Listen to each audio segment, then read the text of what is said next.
And thank you for taking time with us, especially after a rough 5-set loss. What are your impressions of the match? January volleyball. I don't think either side was real clean early.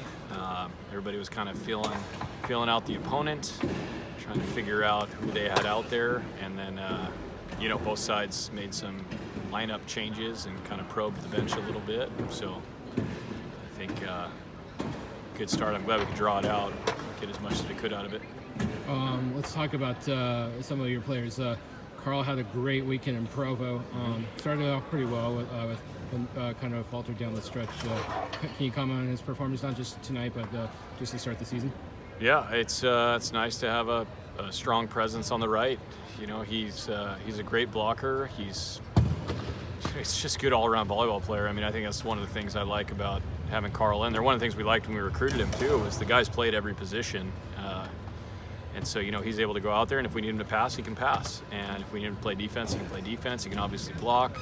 And then having a lefty out there is always an advantage. So I think it's just been fun to work with him as he kind of becomes a more complete player.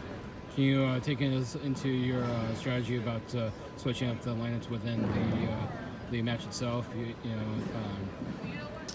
Aaron was part of that, and sure. Yeah, we had a couple guys that were just battling a couple little things, and so I think just trying to get them breathers a little bit and kind of reset, but also just to kind of see how guys respond. This is a cool place to play. It's a big gym and it can be a little overwhelming energetically, and I'd be remiss in not getting guys out there so early in the season if we're going to talk about this season as a process and a campaign. I mean, ultimately this is where we want to be. So I don't want one of our guys coming in here in May playing his first match in Poly Pavilion, and I'm glad I got some guys on the court tonight. You lost quite a bit of leadership and productivity from last year's team with Saeda, with Hodges, Hoffman, and Benson. Yeah, just how do you replace that? And specifically, has this team with the likes of Dante done so far to replace that productivity? Yeah, well, first of all, I think that's the key is we don't replace them, because we can't replace what they have or what they brought for us with what we currently have. So it becomes more a question of who are we going to be this year, and that changes a lot because we lost a lot of dominant volleyball players. We also lost a lot of dominant personalities, so it'll shift, and I think we're still figuring that out a little bit. That I was a big fan of Michael. Is Dante just as good of an interview as Michael? There will never be another Michael Saeda. I mean, he's pretty legendary. I would say he's a demigod, right up there with Mark Preshow.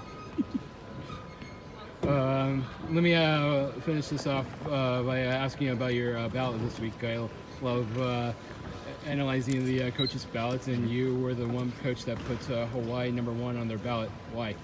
I had a chance to watch them play on their broadcasts. They sure do a nice job with that out there, and I just look at it's early, so it's a week-by-week ballot. It's not saying they'll be #1 at the end of the year, but I just thought this year looked impressive. They got a ton of firepower. They're going to win a lot of matches at home, and they take those guns on the road. They're going to be a handful for anyone.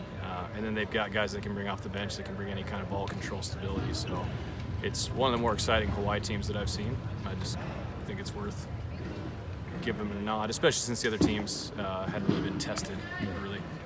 Well, thank you for taking time with us off the Block blog.